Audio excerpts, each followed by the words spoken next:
Tape? Well, I'll tell you what, he was an outstanding hook shot player, I can tell you that. All right. He had the best hook shot I know, and that's probably where Kareem Abdul-Jabbar learned the hook shot from. I just saw some pictures of him from a friend of mine that works at St. Benedict Moore in the South Bronx. He's a hell of a guy, and he's going to be missed. All right. And I hope his legacy lives on. Today, the city dedicated the courts he used to dominate. Gary Apple was there.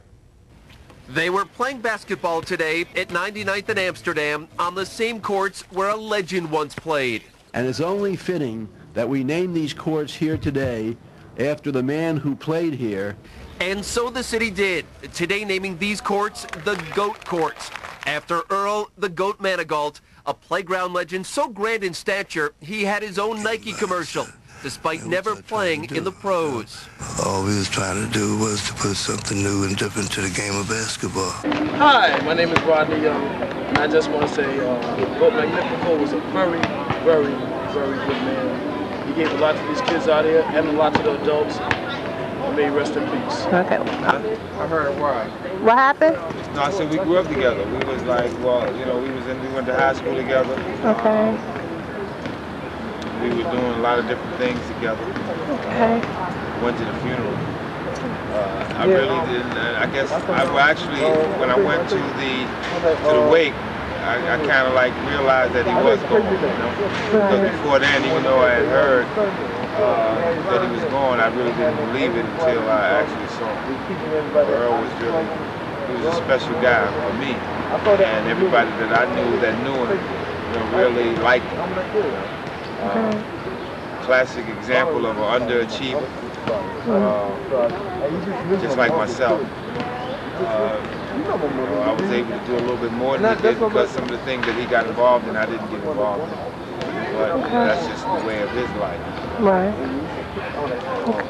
I was just glad to see that he had a smile on his face when I saw him at the viewing, and it made me understand that, you know, wherever, you know, whatever's on the other side of this life, that it must have been, after he got a peek at it, it was all right with him to move on.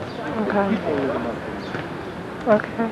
I'm going to miss him. And when I say I'm going to miss him, I didn't see him that often anyway because he was hard to catch up with, other than probably catching him here at the bar. Okay. But you know, I always knew he would drop him. You know, he would call me, and even if I wasn't there to answer the phone, and I called him, and I got his machine. At least I knew that eventually we were going to get together. You know, I was kind of hurt about the whole thing because I was supposed to meet him, and I kept putting it off and putting it off and putting it off, and I found out that you can't keep doing that because there's no telling when things are going. In fact, he made me go see my aunt this morning, and because she's in a nursing home and she's 86, and I realized that I couldn't keep putting off going to see her. I usually go every week, but the last couple of weeks I didn't go. I realized that I can't, you know, from one week to the next or one day to the next, you know, a person could be gone. But Earl was really, you know, Earl was just Earl, actually. We used to go around speaking to different high schools and stuff like that, because you know, we all came up under that same legend type of classification. You know, what it meant, I really don't know, but you know, he got a chance to exercise the legend stigma. The GOAT died 11 days ago. He was just 53, and despite getting hooked on drugs early in life and squandering a can't-miss pro career, he told us 3 years ago, "There's no regrets, you know, maybe it wasn't meant for me."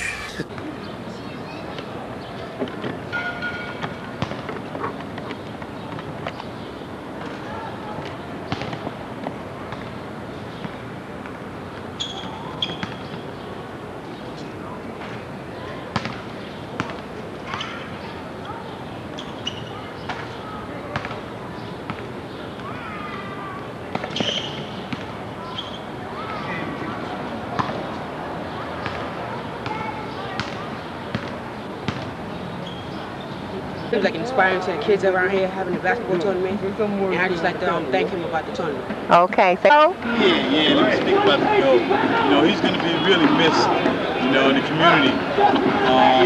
I used to watch him go play ball. He was phenomenal. When I was coming up as a kid, I used to say I want to be like him. But as you can see, I'm kind of heavy, and I never got that way, you know. But he is going to be missed. I went to his funeral and his viewing, and I hope the brother rest in peace. Kareem Abdul-Jabbar once called Earl the greatest basketball player under 6'4".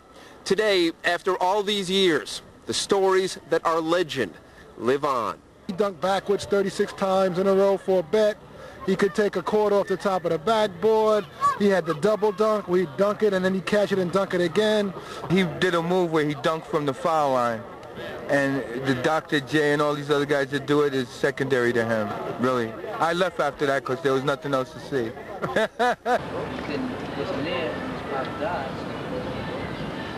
Earl was real cool. He was a cool person. He never disrespected nobody. He got mad love from everybody. Yeah. And it's a shame that he never made it to the pros. Yeah. Could have been one of the best. He could have been MJ before MJ. Yeah. You know? Because he was like 6'1". Yeah. And he grabbing 40s off the back. I never saw him do it. A lot of people told me, you know, from experience, I saw him do this. He touched a lot of people that, you know, that weren't as fortunate as others. You know, a lot of times they would see him and he would give them like sneakers. I know this used to give a lot of friends of mine like free sneakers, who aren't as fortunate as others. You know, so he touched a lot of people. The only way I knew I heard of him was from my uncle, because he used to play with the GOAT and the Helicopter and all those legends. He used to play in the streets and tournaments. That's the only way I know I heard of the GOAT. I know him personally or any other way of cousin, but I heard he was good. He was a legend. All right. Thank you. Kamala is an inspiration to a lot of us. You know, he lived his life being a basketball player, even though he messed it up. Yeah. He still tried to be positive, you know what I'm saying? Much respect to GOAT, you know what I'm saying? Okay. In memory we're thinking about, here goes, right ladies? Right. May he rest in peace. Right. Amen. Would you like to say something about the GOAT? She's making a documentary. Would you like to say something about the GOAT?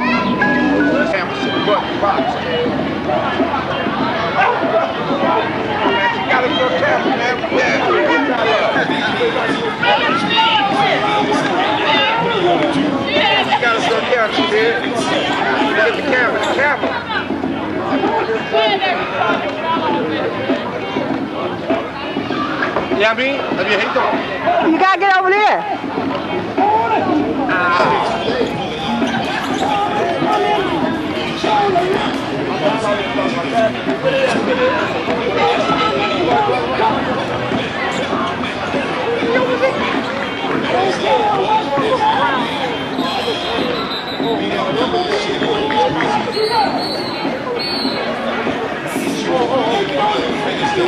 You know, far and beyond whatever he could have ever thought. Right. And I always remember the week before, in fact, about 2 days before the movie came out, him and I were walking down the street, and he looked at me and said, you know, why? You know, why was this happening?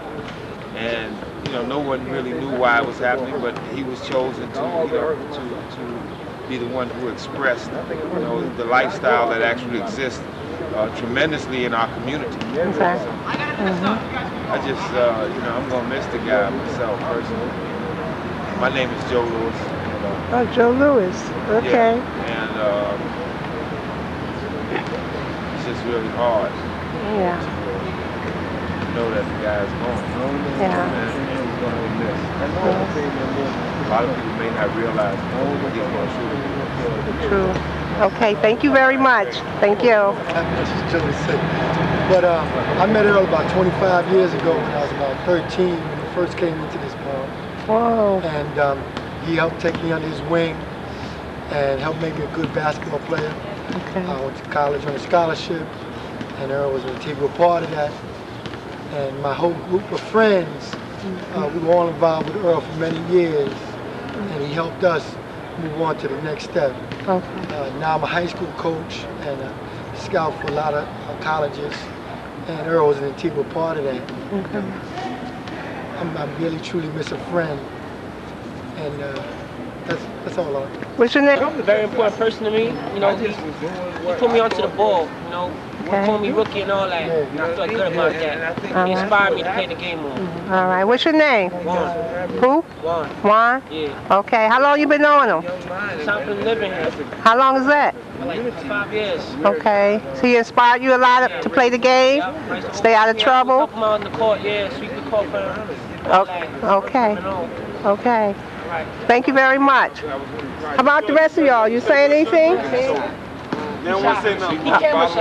The one thing left to see now, the GOAT courts, where for the past 25 years, Earl spent his time spreading the anti-drug message to kids. He just did everything from his heart, and the streets were where he felt most comfortable with the young kids. The glare of the NBA? No, it wasn't exciting. I mean, it was just another place to play basketball. At what is called the GOAT's Park, there's going to be a dedication memorial for the man called the GOAT.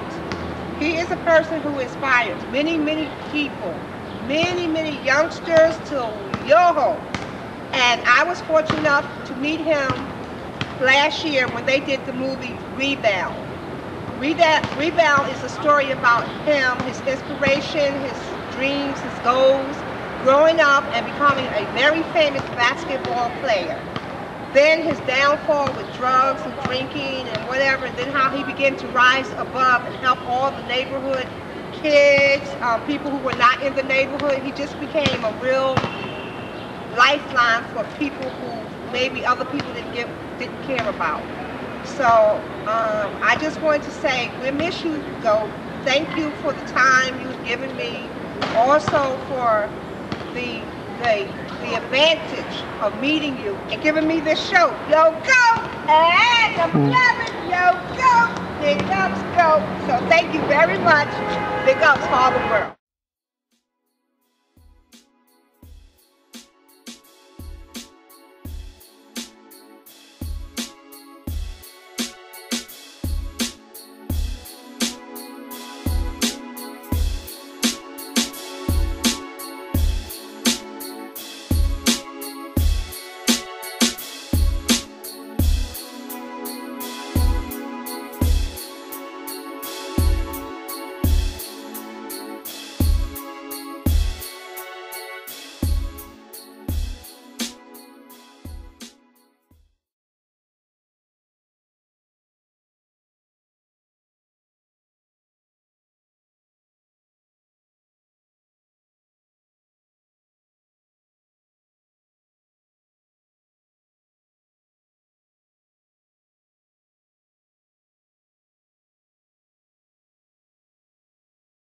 Really touched my heart when I heard it on the news. My mom came and told me and everything, and he said how you doing and everything, you know. And he used to give me money like when I wanted lunch or when I needed lunch or something and everything. I wish I would have had the chance to know him a little bit longer, but I thank God and thank him for you know, letting me meet him, letting me know him, letting me share something special with him. So I just thank you. And what else can I say? I just rest in peace, though. I know you resting in peace. Had a hard, long life, and I know you resting in peace, but you died for what you believe in. Alright? All the world, please.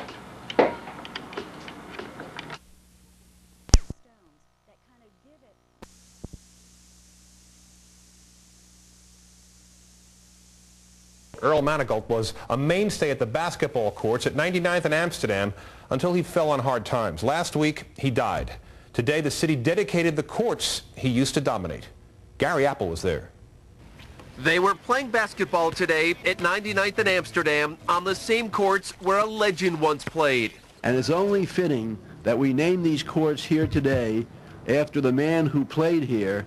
And so the city did, today naming these courts the GOAT courts, after Earl the GOAT Manigualt, a playground legend so grand in stature he had his own Nike commercial, despite never playing in the pros. All we was trying to do was to put something new and different to the game of basketball. The GOAT died 11 days ago. He was just 53, and despite getting hooked on drugs early in life and squandering a can't-miss pro career, he told us 3 years ago, there's no regrets, you know, maybe it wasn't meant for me. Kareem Abdul-Jabbar once called Earl the greatest basketball player under 6'4". Today, after all these years, the stories that our legend live on. He dunked backwards 36 times in a row for a bet. He could take a quarter off the top of the backboard. He had the double dunk where he'd dunk it and then he'd catch it and dunk it again. He did a move where he dunked from the foul line. And the Dr. J and all these other guys that do it is secondary to him, really. I left after that because there was nothing else to see. The one thing left to see now, the GOAT courts, where for the past 25 years, Earl spent his time spreading the anti-drug message to kids. He just did everything from his heart, and the streets was where he felt most comfortable with the young kids. The glare of the NBA? No, it wasn't exciting. I mean, it was just another place to play basketball. On the Upper West Side, I'm Gary Apple, News 2. And that's News 2 at 6. Who fought for their country. In his speech at Arlington National Cemetery, the president gave thanks to the American servicemen and women who gave their lives in the line of duty. But we come again to Arlington to remember how much was given so that we could enjoy this day and every day in freedom. Ben's life has left us with rich memories. Bursts of rain reflect the mood on this Memorial Day. At Thurston High, they're trying to erase all signs of the crime scene. Principal Larry Bentz. Unfortunately, the interior of the cafeteria and the breezeway resembled a war zone. But repair crews went to work. They filled bullet holes, painted walls, and cleaned up. Today, doors here opened so parents and students could see it for themselves. I'm so afraid to walk down that hall without looking, down a hallway just to make sure that he's not there. 6 of the nearly 24 injured students remain hospitalized. Many people here express sorrow for another victim, the sister of suspect Kip Kinkle, Kristen, who was away at college. Her brother is charged with murdering their parents.